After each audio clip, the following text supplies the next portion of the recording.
Jim Ziegler, the Alpha Dog, and this is the Dawg Pound. And this week, we have a 2 out of 3 fall cage match with Matt Zanan and Cliff Banks. Hello, Cliff. What's going on, Jim? How are you? Oh, not bad, not bad. Cliff Banks from the Banks Report, and we're gonna be talking about Buick. And Max posted something last week on LinkedIn, right, Max? Yeah, so it's a 3-day-old post, and it had almost 36,000 impressions. 36,000. And you basically said that General Motors hates the dealers. They do. And I mean, they really don't make a secret out of it. So we'll talk about it later, when you introduce everybody. Okay. Yeah, you're looking for some support, I believe. I thought hate was a little strong word. I'm no fan of General Motors executives by the most part, but hate was a little strong. And from Phoenix, Arizona, one of the top executives from the Horn Automotive Group, April Simmons. Hi, kid. Hey there. Is despise softer? Do we go? Right. Despise a softer word? I think so. Okay. All right. Just checking. No, excited. You got to find a softer word. Okay. And I have often said one of the most brilliant women in automotive, the queen of BDC, one of the most brilliant technology marketing people in the country, maybe the known universe, Bobbie Herron. Hi, kid. Hi. That was an awesome intro. Thank you. Appreciate that. What's your phone number? Right there on the screen. I love it.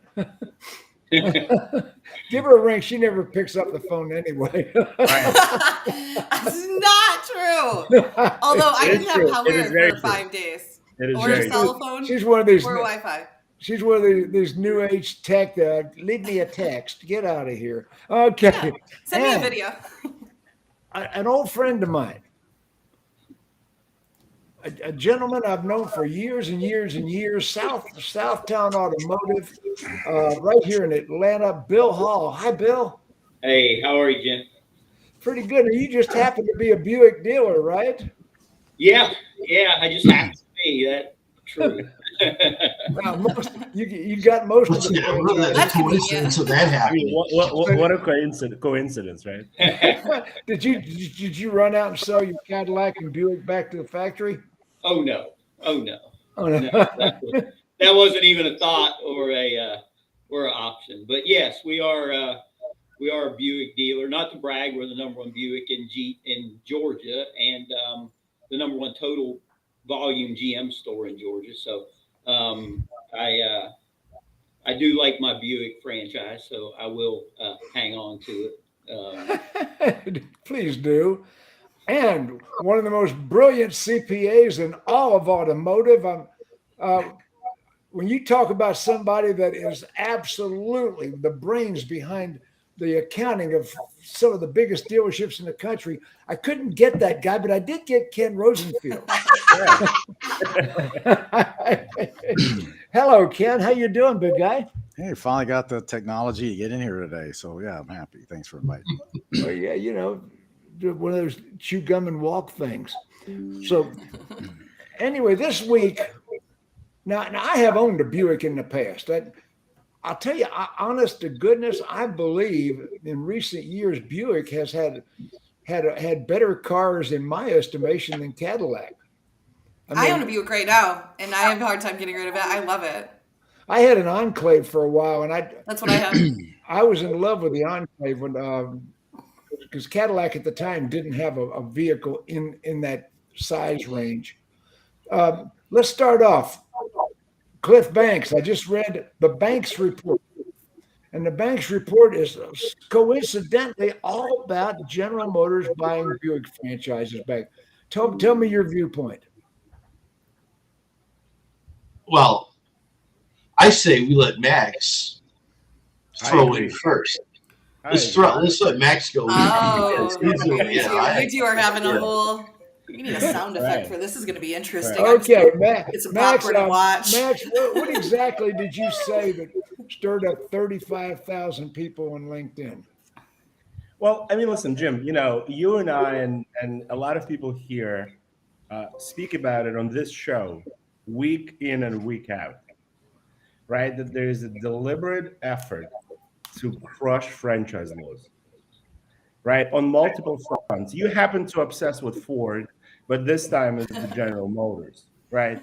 So when I posted this, the idea was just to let you know that this is just another proof, right, that we are onto something here, right? And the reason I say that is because you have to look at this post in a larger context. And by the larger context, I mean Tesla and its success selling direct to consumer. And my gut feeling is that institutional investors with zero understanding of automobile retail are pushing GM and pushing Ford into eliminating dealers and going to direct to consumer so they can be hopefully like Tesla, right?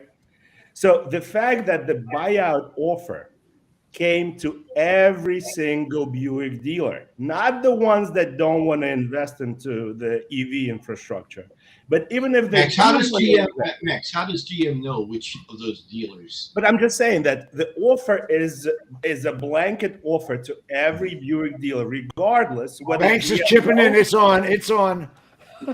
Right, but I'm just saying, like, even if the Buick dealer is willing to invest into the EV fantasy infrastructure, right, there's still offer on a table to buy them out.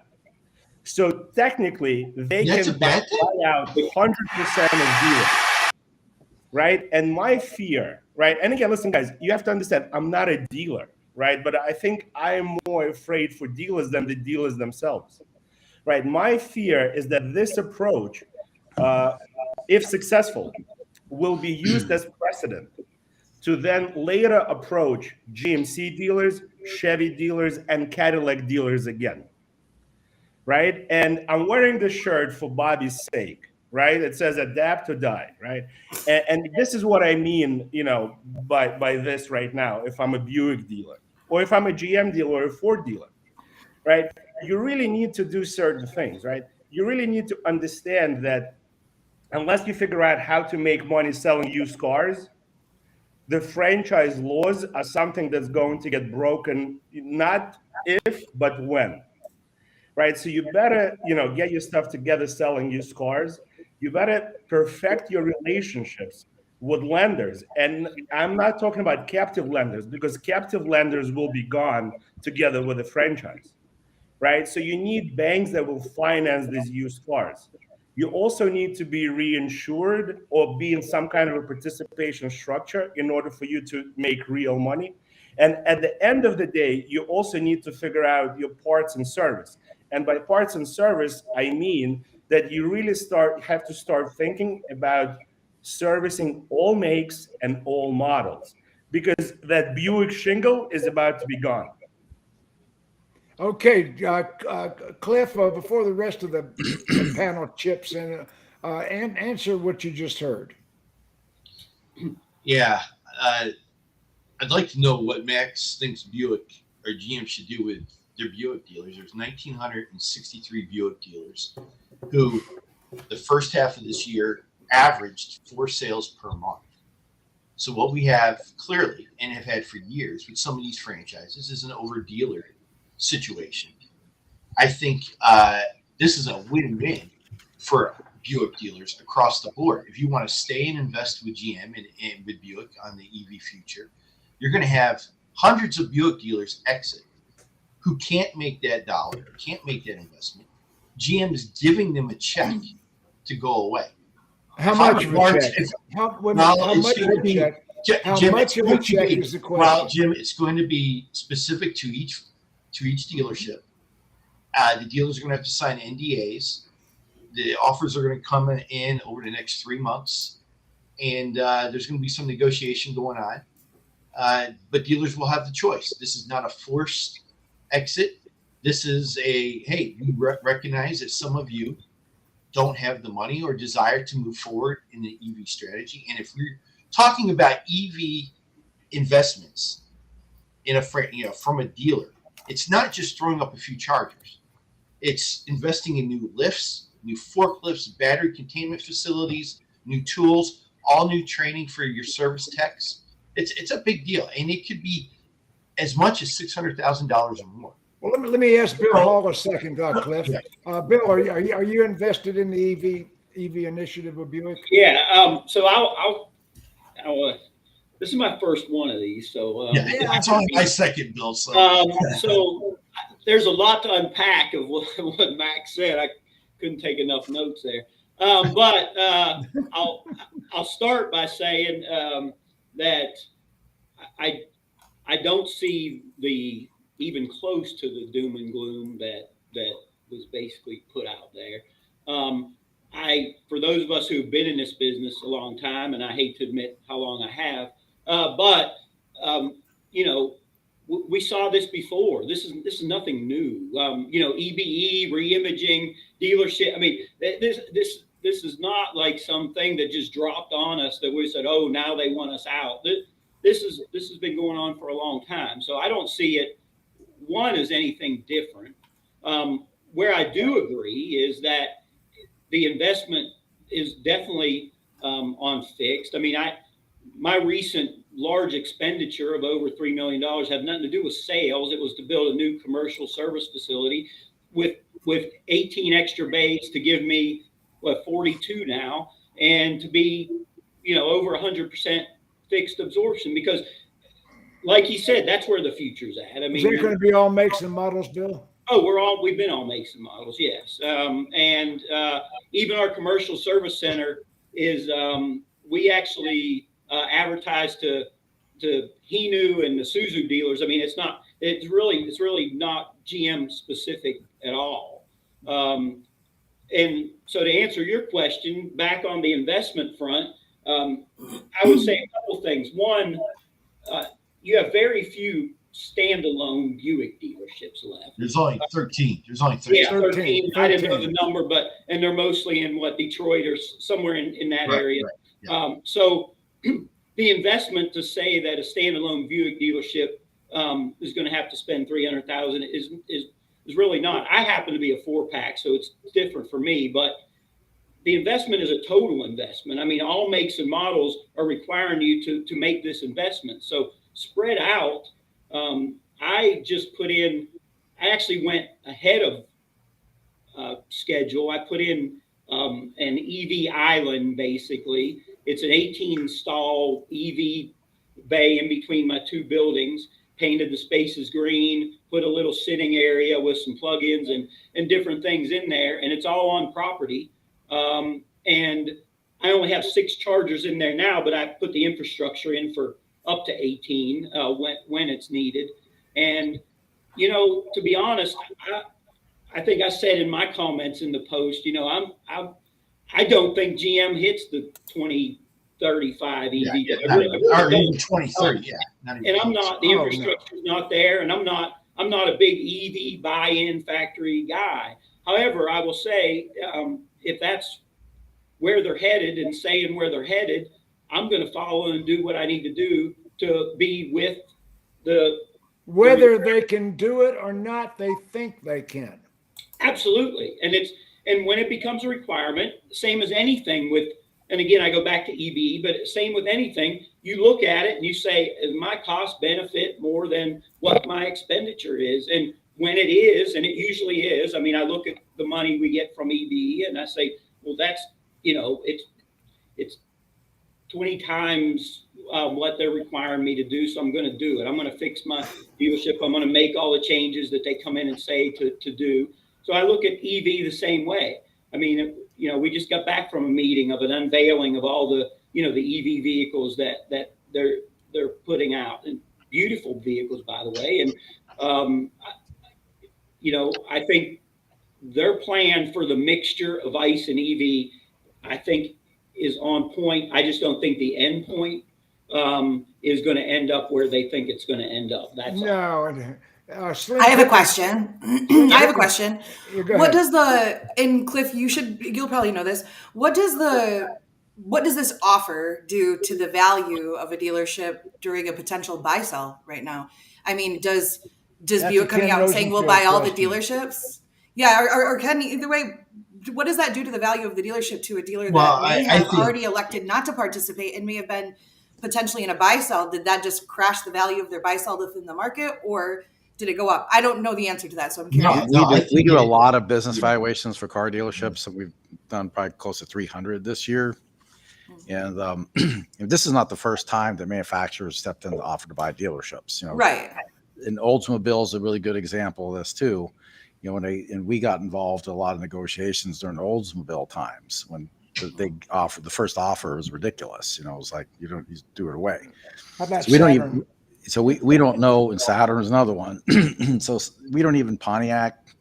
And so in Genesis, as of late, recently too, there's been some settlements with Genesis. So I wouldn't take a knee-jerk reaction to anything yet. So if you're in negotiations now for a sale and you have a Buick dealership and you're trying to sell it, I don't think this is going to impact that at all, because it's really going to be up to the buyer whether they want to proceed or not. And the buyer is looking at a payback period, whatever they're going to do with the Buick. Great question, Bobbie. Yeah. So it just seems like the market would be flooded the same way we have with real estate now or cars. Well, actually, I now. addressed that in my article that I wrote about this Buick GM buyout offer. And I'm saying that the ultimate goal here for GM is actually to improve the value of their Buick franchises.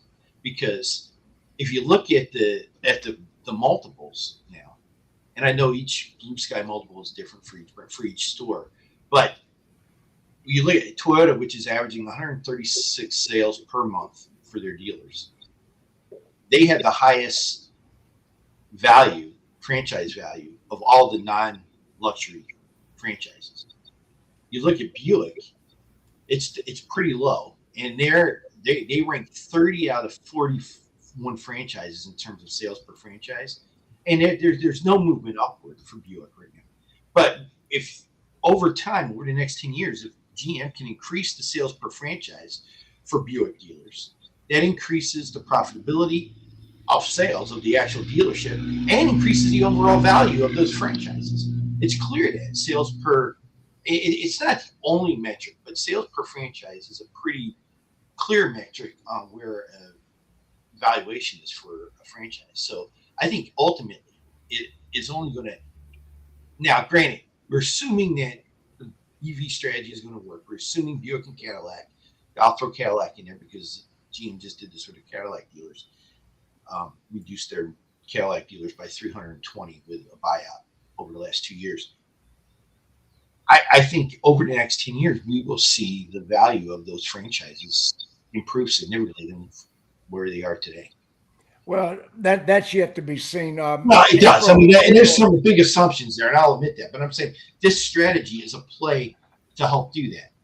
I have a question. Yeah, April, jump in here. So my question is this: if the ultimate goal is to just thin out the herd, but the majority of Buick dealers are actually multi-rooftop, right? So they're already with GM, DMC, what have you, as Bill had just April, let me interrupt you 1 second. What we're going to see here is a lot of the rural and urban, not suburban dealerships are going to disappear. Not the metro, not the big players. This is aimed at the little guys. But here's where my question comes into play. Are they going to allow you to service Buick under these multi-rooftops if you sell back your Buick franchise? That's a great question. Because my concern would be, to piggyback what Jim just said, if an entire area says, here you go, sell back Buick, what are the customers going to do to get their Buicks now serviced? Well, the dealers are going to be multi-franchise, multi-nameplates are going to be serviced, as Max brought up earlier. I would assume Bill has some insight, because I'm sure. Bill, jump in here. Yeah, definitely. You would be. I mean, I don't see where you wouldn't be able to continue servicing those vehicles. You were able to continue servicing Saturns and other vehicles that went out. I don't you still would have your GMC franchise or Chevrolet or whatever. I mean, you're still a GM dealer. I don't But with foresee that. regards to factory warranty and such, Yeah. okay, because and I don't have a Buick franchise, but with Genesis, that was one of the big things with that is that you lose that service business. So service would be my big question here as far as that goes. I mean, at the end of the day, I just don't understand the why of it then. If there's only 13 dealers that are standalone dealers, you're already putting the investment in for GM for the EV stuff. Why in the world would they even be offering to buy you out and having it be anything to do with EV at all? Because you're already going to invest if you're keeping your GM. My opinion, because it would be negotiated then with GMC. It's all about EV. Everything we're experiencing here is about BEV, battery electric vehicles. Everything we're talking about here is aimed at direct sales to the public. I mean, let's not forget that. Let's. Cliff, direct sales to the public. Isn't that what's behind everything we're dealing with here? No. Okay. I don't see that at all. I think I know that's the conventional thinking, but when you look at the state franchise laws, and I know Max referred to them going away, but I got to tell you, it's going to be very hard for those state franchise laws to be dislodged. Just this year. Tesla hold on, Jim, Louisiana right now. Tesla is suing Louisiana. Hold on, Jim. Let me address that. Okay. Okay. They sued Michigan. Jump in there, big boy. Tesla sued Michigan a few years ago. It was a settlement. The case was settled. Tesla cannot sell directly; it just sell and service to a subsidiary here in Michigan. So it's kind of a brokered settlement. Just this year, in South Carolina, a law that was being pushed through their state legislature to enable EV brands, only brands, to sell directly to consumers, was killed. Last year in South Carolina, Senate amendments actually strengthened their state franchise laws. We're going to see more of that happen. There are only 17 states that have not carved out exceptions. Well, we're going to see. And you're naming them all, but there's only 17 states that haven't fallen down for breaking their franchise. For Tesla. Yeah, for Tesla. Right. For direct sales on electric vehicles only. For Tesla.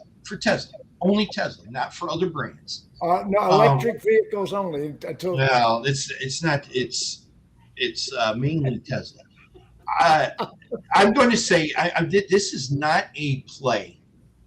And keep in mind, I'm in Detroit. Okay, so I do get to spend some time with the manufacturer firm. Yeah, you sniff up to them quite a bit. All right, I've been around for 32 years up here. Okay, I've covered dealer manufacturer relationships for more than 2 decades. I've seen all this. I know the stories. I've seen all the. We've lived it. We've lived through it. We've participated. Jim, you and I have been numerous times. Plotting how to, behind the scenes, how to write, how to work. So I'm not Pollyannish about manufacturer objectives here. I'm saying that what I see and what I hear is that there's a realization that going around the dealer network and eliminating the dealer network is not a viable strategy. And I'm going to say more so with General Motors than Ford. The problem, Jim, with all the Ford talk is that we see these headlines coming out of speeches or conversations. Farley's been photographed more than Elvis. But what I'm saying is that we're seeing a lot of sound bites and headlines coming out of investor conferences. What we're not getting is the rest of the comments that Jim is saying. We're not getting what Ford's official position has been. And that is, they understand that a online sale to the consumer may not reach more than 10% of all sales. But when you read the headline, I think that's a high number, by the way. Right. I'm saying, but we're seeing these headlines. Bill, I just said I think 10% is even high. I mean, I really do. Like that's a high number. Nobody wants that. I mean, I think you're seeing that from Carvana. But I mean, that's just again my opinion. But nobody wants that. That's not a viable model for an automobile. It might be for a TV, but it's just not.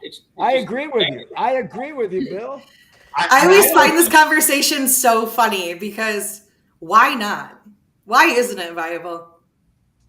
How many times have you guys even gone to the grocery store in the last month? It's not something you throw away. It's still something you want to touch, feel, and drive. And it's still something you want the manufacturer to service you on. And it's still something that you want to be part of your local community. There's so much to be said that people forget about what the dealer body means to the local city, the local county, the legislature, and the state and employment in general. That exactly what Cliff said. That is never going to. I mean, here's the bottom line for me. There are people way smarter than me or any of us with corporate deals that are buying dealerships left and right and have been while this has been talked about for years. Sure. They wouldn't be doing that if they thought the dealer model was going out. I just always think it's interesting that we are so adamant that it could absolutely not be viable in our industry, but it absolutely could, because I bet that they didn't think that when real estate started to do that. They didn't think that when Amazon came out. They didn't think that when you could binge watch a television show without having to go to a movie theater. We didn't think that about anything. Bobby, there's a bigger reason why it's not viable. Because it's General Motors, because it's Ford. They don't know how to run dealerships. They never have, never will. They don't get us. They don't get us, and they don't get the public. They do I get it. The manufacturers I get it. I'm just understand saying the public. For as long as we insist that there could not be an adaption in a marketplace, for as long as we refuse to understand that there could be, for as long as we insist at 100% that it couldn't happen, we're in danger in our industry. Let me say something, Bob. It's crazy to me. I think there's a difference in adaption and eliminating the dealer body. So adaption is signing up for ways you can buy online, ways you can have delivered to your house. That's adaption to the marketplace, to buying in a digital world. I'm fully on board. Sure, that's adaption on our side, not the customer side. That's what I'm saying. It's not an adaption.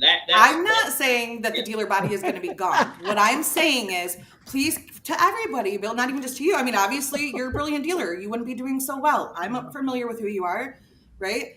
What I'm saying is, I'm not talking about the dealer side. I'm talking about the customer side. I doubt very highly that Toys R Us thought that they were going to go out of business when they were building massive stores and doing things until Amazon came out. I doubt very highly that they thought that. And then they didn't adapt during that time. So what I'm saying is, we have to be open and willing from the customer perspective to decide that they decide if we're obsolete, not just the franchise. Jim, let me make another point. Here's the last thing I'll say. That they don't. I mean, even though yes, Amazon, it's a much smaller purchase, by the way, so that's not really comparing apples to apples. But it's not a smaller purchase. But Amazon is doing so well, but yet you still the lines at your local Walmart you can't even check out because you got to wait so long in line. So it doesn't eliminate just because you can purchase online. That doesn't eliminate that somebody wants to go somewhere and actually physically do business. So no, you're not wrong. Yeah. But that's the thing. They both coexist, right? And one is more profitable than the other. And in my age demographic, and I don't think we're far off in age, I buy everything online. And everybody that I know buys everything online. And the data shows that it comes online. I bought this house and I didn't see it till after I saw it in the paperwork. And guess what? It's 2 blocks from my old one. It's right up the street, 6 houses. Yeah. How lazy are you? Conversation here, but Bobbie, the conversation here is whether the manufacturers in the United States can eliminate or have designs on eliminating the dealer body. And Matt, the whole thing precipitating this conversation was Max saying that their buyout strategy of the Buick dealers is another indication that they want to do that, and I disagree, and I don't think that is an indication of I'd like greater strategy. I'd like to address something that Cliff mentioned. I think, Cliff, you mentioned that there's 1,900 Buick dealers. 1963, yeah. Right. So, But only 13 I mean, listen, single. as someone who came from former Soviet Union, I believe in market economy, right? These 1,963 Buick dealers can put their franchise on the market if they wanted to. They don't need an offer from GM. There must be a reason why they're not selling, right? Because you can make money selling used cars, selling F&I products, servicing all makes and models, right? And the fact that the Buick dealer averages 4 sales per franchise is not the dealer's fault. It's the fact that the manufacturer haven't been able to produce something viable that consumers want. Sure. So at this point, I think, and I hope that the Buick dealer body, because listen, I refuse to look at Buick as an independent company, right? It's part of GM. So Sure. GM is testing the water through Buick network. And if it works, right, you give them an inch, they're going to take the whole arm, right? They're going to go after GMC. They're going to go after Chevy. They're going to go after Cadillac. But So Max, all how I'm is this saying- going after? It's given what an would inch you take a suggest? mile. I don't know. This arm thing just came in. Let me ask you this. Max, I disagree with you, by the way, and That's fine. I'm not agreeing with Cliff, God forbid, but no, I'm not agreeing. Max, let me ask you this: What would you have Buick do here? You have 1,962 dealers. They clearly have said in June they announced that we are going to be an all EV brand by a certain date. I think by 2030. Whether that's ideal, whether that's viable or not, is I think beside the point on this conversation. What would you now? You have hundreds of Buick dealers that are looking at this, going, "Well, that's not exactly where we want to be. We don't want to make that kind of investment." But What you would just you have GM do? If that was the case, there will be hundreds of Buick dealerships on the market, and they're not. Well, because okay, I gotta You'd go be back. surprised at how many There's GMC only Buick distributors. There are not hundreds. There are not thousands. There are 13. Because you said it yourself. There are only Well, 13. we're talking the Buick franchise. We're talking the Buick franchise. But what then is the point? If I'm a GM dealer, I'm already investing for the EVs. That's You right. didn't create 18 bays for your Oh plug-in. my God! Look at Bill Hall here. 18 bays for General Motors, GMC, Buick, your entire lineup.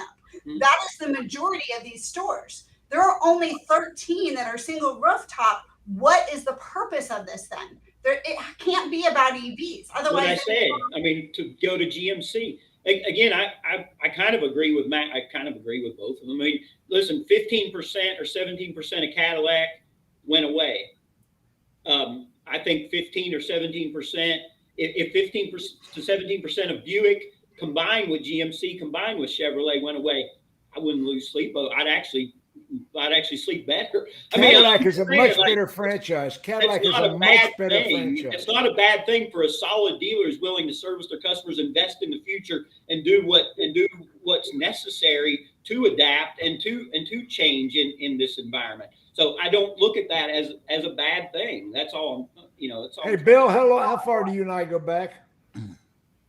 Wow, it's a long. I mean, 30 20 years? 30 yeah, years? 25. Yeah.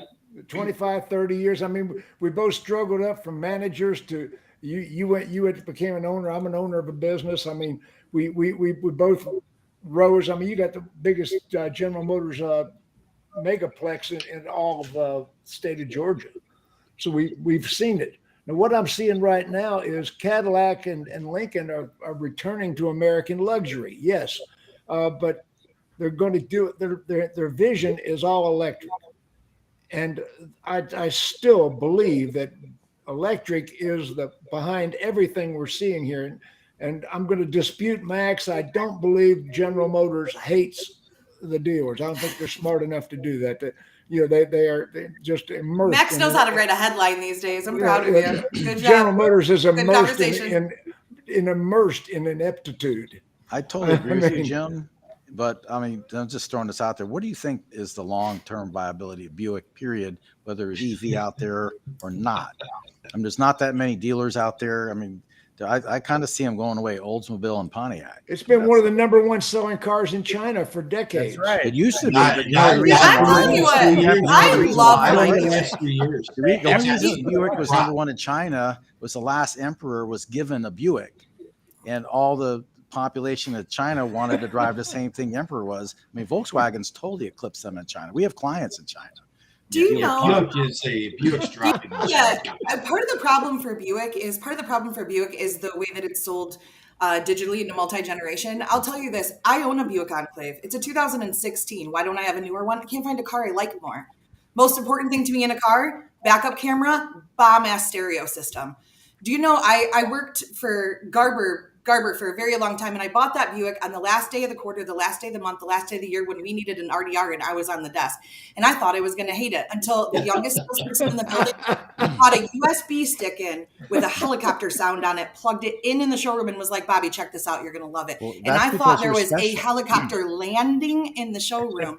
That sound system is amazing, but you never see that on the commercial. I freaking love that car. I wish somebody would sell me another car. I need one. It's time. I got a few of them out here. I am more concerned about direct sales to the public, which is what I see the manufacturers are going to try to do. Let's go to Landbro. What about Joe Eberhard?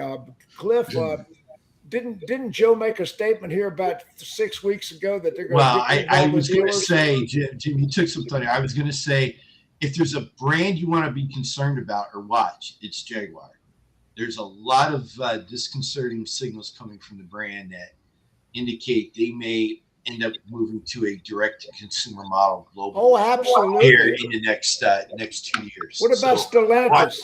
watch Stellantis them. has already opened up agency concepts all over Europe, and they're Stellantis, they're Volkswagen, Mercedes, they've all gone. BMW looks like they're going to move to an agency model in Europe. But again, I think our state franchise laws here make it very hard.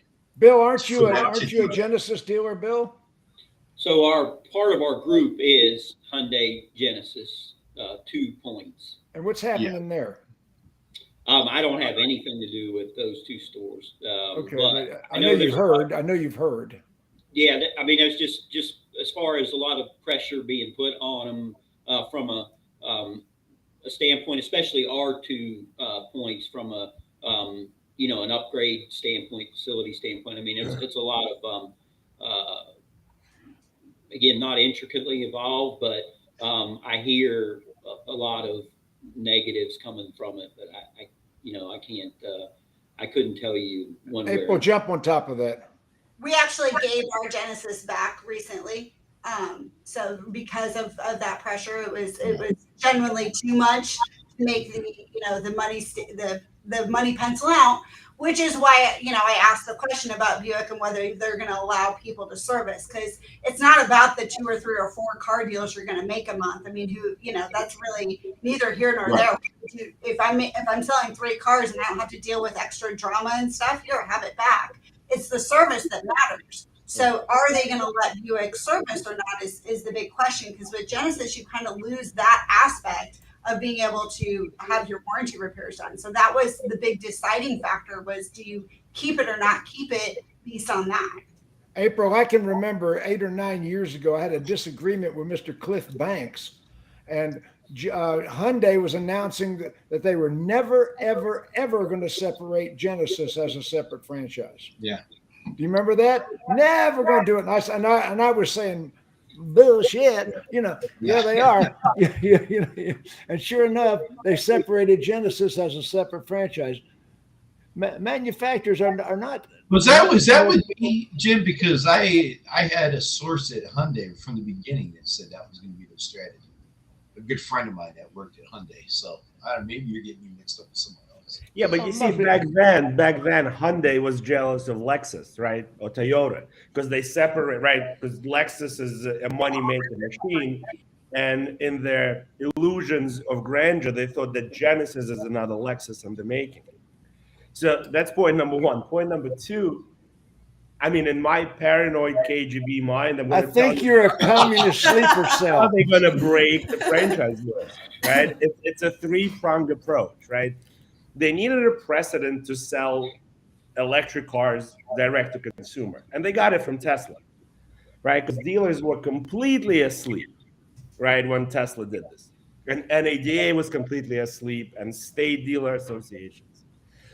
Step number 2, they will starve dealers and not give them internal combustion engine vehicles that are super hot right now, or not provide enough of those, forcing the dealers to sell them thousands or tens of thousands or even hundreds of thousands of dollars over sticker.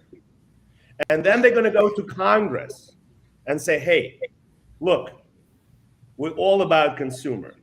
We can do it better direct like Tesla, and we can give them a better price, because look at these bad car dealers charging $100,000 over sticker on a Lexus LX 600, right? We're going to do better. We're just going to sell it for sticker. They failed to they failed to mention that they're going to raise the sticker by that 100.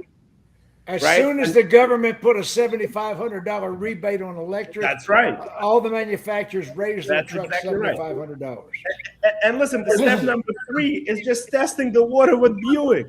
The Right. consumers are not going to get a break if the manufacturers run the franchises. But Max, That's you would have exactly- to believe to believe that, and I'm not saying anything about the conspiracy theory here, but to believe that, you would actually have to believe that there was no chip shortage, there was no pandemic. They purposely stopped making the vehicles so that we could raise the prices over MSRP, and that's not the case. Like, No, it that- No, never you'd was, have to never believe was. that you wouldn't have to now, believe that this there is was a definitely an pandemic or chip artificial shortage. suppression. This is an artificial suppression of supply chain. Uh-oh. Wow, that's global, Max. That is across the board in multiple industries. I didn't Hold say on. it. I didn't Hold say on. it. I did Hold on, not say I'm- that. I gotta just say this real quick. I gotta just say this real quick. That You guys wasn't are me. you guys are saying the same thing for the most part as an overall, but you're not listening to each other. The reality is buyouts are being offered. That's the reality. There's no argument there, right? Cliff is saying that, hey, what would you have the manufacturer do? What would you have them do? And Max is saying on the dealer side, why are they trying to do that? And this is the thing that could happen.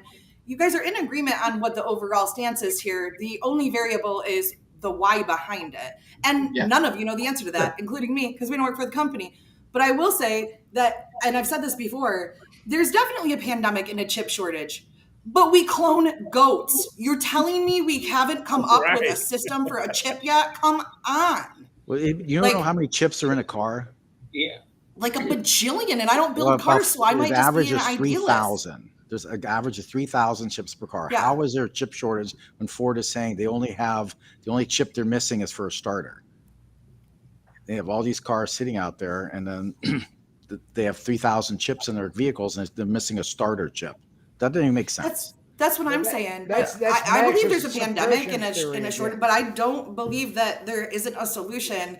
And I do believe that there's a reason that one hasn't been provided. Yeah, but didn't the solution take longer? The solution wasn't overnight. I mean, what's the plan in Arizona? They're building for billions of dollars to make the chips. I don't even remember where it's at. But I mean, they started a solution, but the solution's not overnight. You're not going to just say, "Oh, I'm going to open a chip plant here in the United States and just make a couple billion chips."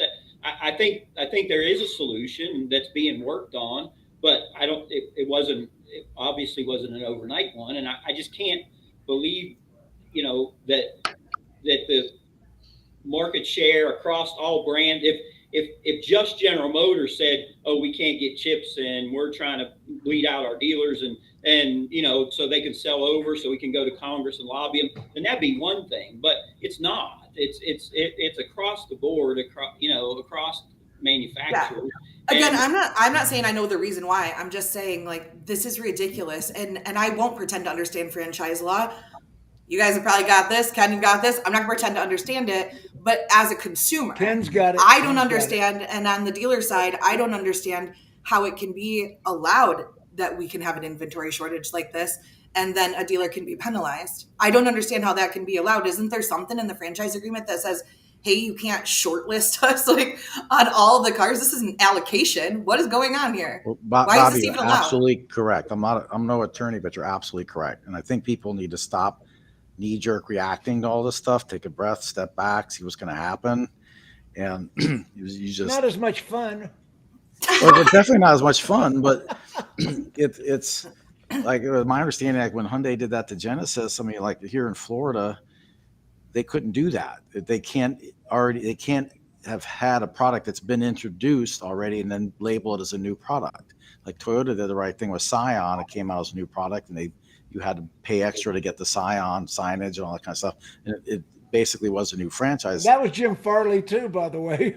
Yes, it was. He was the Scion guy. Does that tell you anything? How's that for a track record, Farley? Yeah.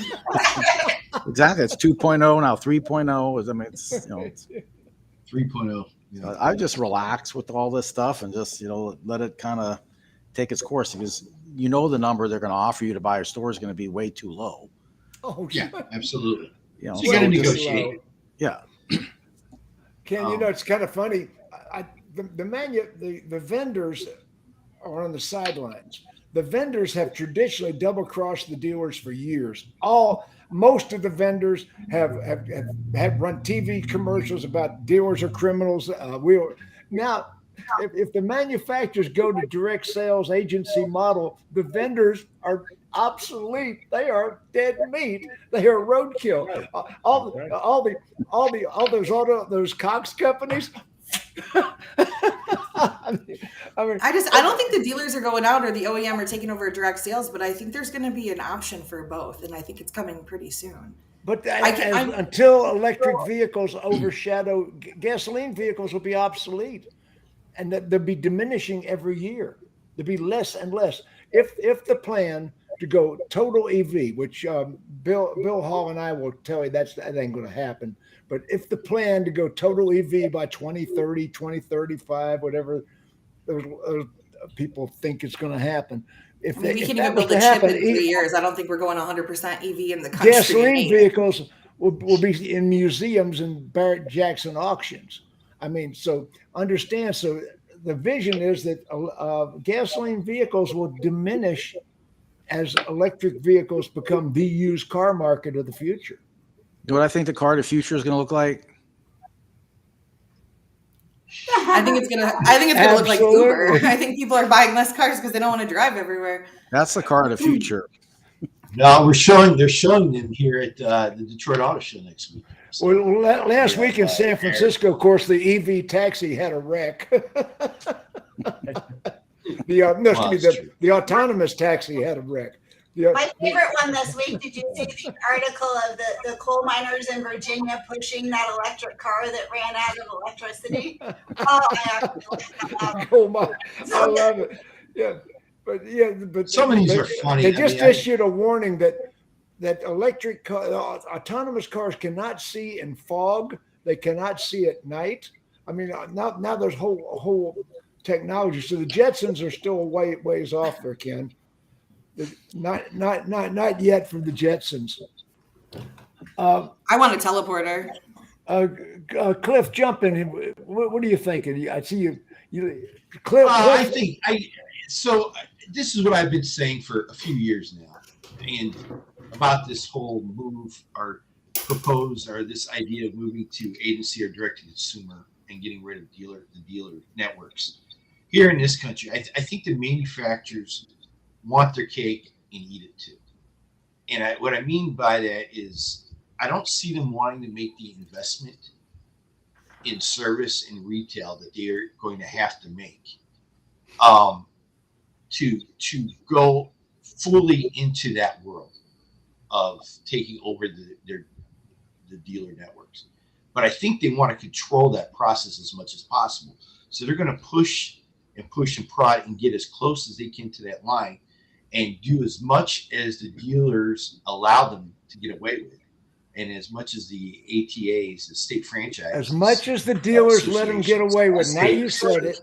Now you said it. Yeah. Okay. So I think that you have to be very. I think absolutely dealers need to be.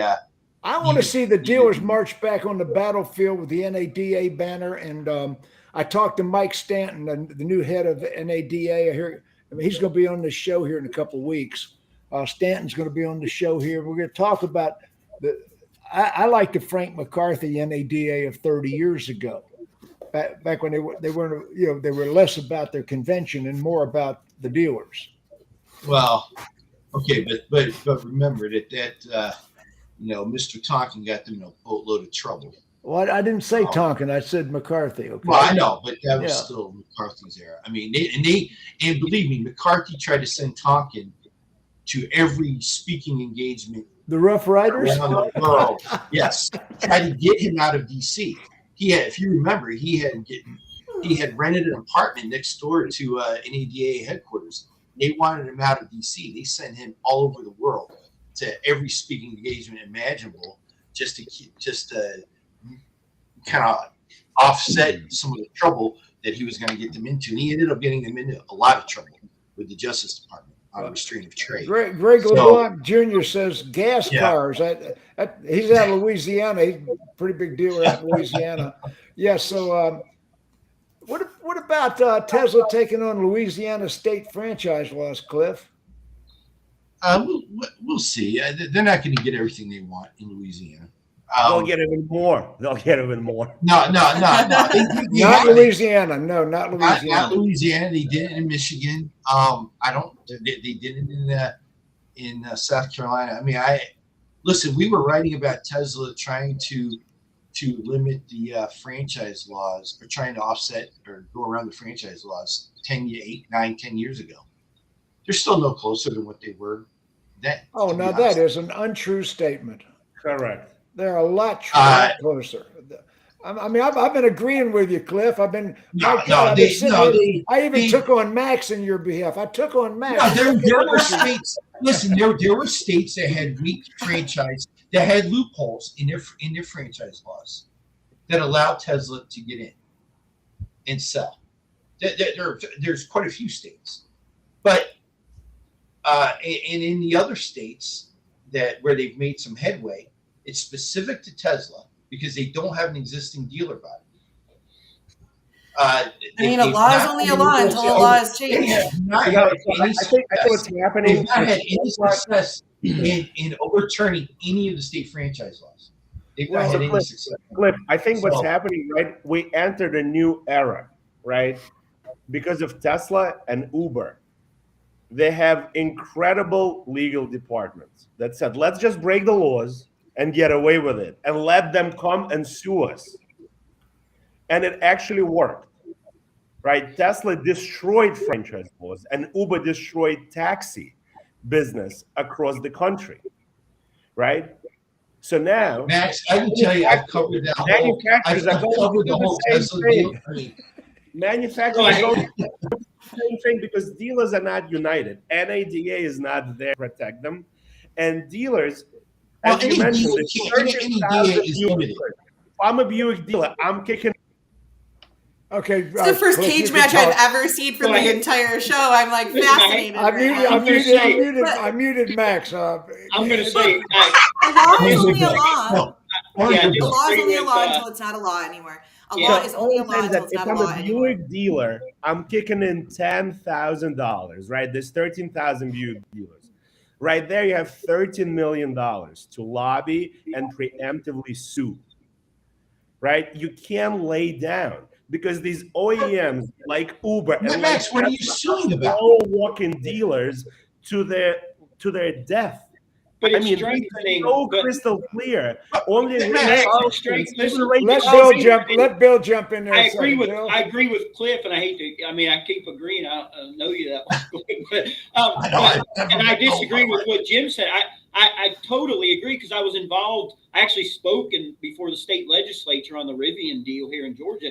And listen, that the what's happening is actually strengthened franchise laws, not weaken them. We're actually, like Cliff said, further away from that happening than closer. It was specifically carved out when they came in. There were loopholes, okay? And then when these came in, then they start seeing what those loopholes were and start closing those loopholes as to being specific, brand specific, that sort of thing. So it did dial in the state legislatures on closing those loopholes and making it harder to go around franchise laws, not easier. So I think and- what Max is saying let is me- it exposes it. What Max is and saying let is me- it exposed it, okay, but something had to happen for it to be exposed. But let me kind of explain what the scenario is in these states with the state associations, okay, and the state association directors. They are lobbying organizations that are generally within each state capital, mere blocks from the capital. They have decades of institutional knowledge of how their state legislature, their regulatory agencies, and their courts work. They have relationships with the power brokers in those states. And that's why we have seen in Virginia, South Carolina, Michigan, other states, the actual strengthening, improving, and closing some of the loopholes of these state franchise laws. And Tesla has yet to succeed in getting any of those overturned. Now, they've been able to reach some settlements in certain states. That's true. But a complete overhaul or overthrow of these state franchise laws has not happened. And we've been writing about this 15, 20 years. And You know what? they were strengthened when the Ford tried to come in and with their retail network initiative, when GM announced that they wanted to own dealerships, and he got pushed back. That play never got out of the garage.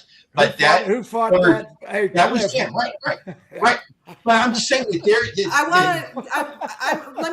I'm going to say this, then I'm going to step away from this because I don't want to turn this conversation somewhere else. And I'm not in agreement with either one of you. But just as a woman in this country, I think it's cute that men think laws can't be changed. But just recently, a 50-year-old precedent-setting case was overturned in our country that changed my entire life, my whole world. And we wouldn't have thought that could happen. So when we say things like, well, there's this cute little law and it's a whole thing, it doesn't matter. Laws get changed when laws get changed. And Cliff is right that there is the reasons that these things are happening and that the manufacturer is giving a buyout. Great. Glad they're giving a buyout if something is about to happen to the dealer.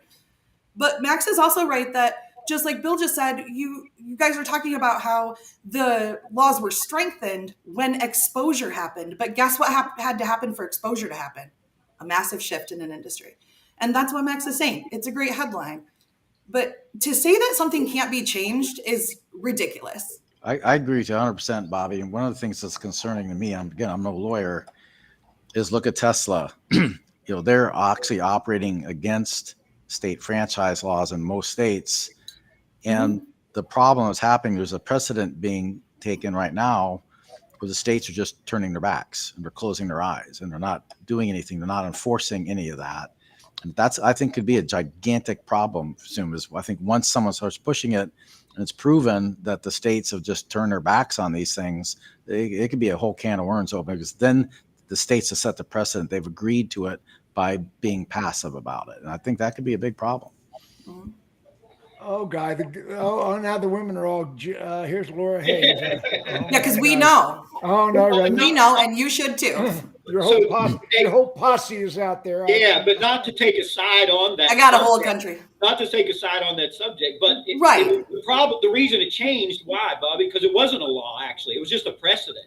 So till it becomes a law, then never was a law. The exposure is a lot less. So that's what I'm saying. It was basically court cases. It was never a law. It was never passed by any legislature. So that was the whole problem with it. And I don't think anybody here I didn't hear anybody said it could never change, or it can. I think what was said is they are strong, that most of them are really, really strong. And when a loophole is opened up, the bodies that are lobbying for it, like Cliff said, are strong enough to push back against that and to make sure that it's either strengthened or not lessened. Whichever side the lobbyist is stronger on, right? The PR person is stronger on, the salesperson is stronger on, whichever side that is where it goes. And I just think it's a good idea to be aware and concerned of what could happen. I'm not saying be an alarmist or even be an idealist. Let's just be realists and know that things can change in an instant. Well, we got and there's a 1 loophole minute in left. everything. Let me wrap this up. I need to do a show here in the future. I'm going to have Mary Barra, Jim Farley, Joe Eberhard, maybe. They're never agreed to come on. and Mike Stanton. Cliff, you're in for that show. I'll be there for that show. You be there for that. If you pull that one together. Bill, you want to be on that show? I'm good for whatever one you want. Okay, I'm going to get Jim Farley, Mary Barra, Joe Eberhard. That ought to be one hell of a show. That'd be a good one. Okay, I want to be on that one. As we get down questions. to the last 1 minute, this has been one heck of a show. I think we accomplished a lot. Thank you, Bill Hall, Southtowne Automotive. Thanks from Ken Rosenfield and Company out of Orlando, and Cliff Bank from the Banks Report, and of course April Simmons, Bobbie Herron, and our resident communist sleeper cell, Max Zanan. Keeping it interesting. Yeah, he's Putin's boy. Don't ever.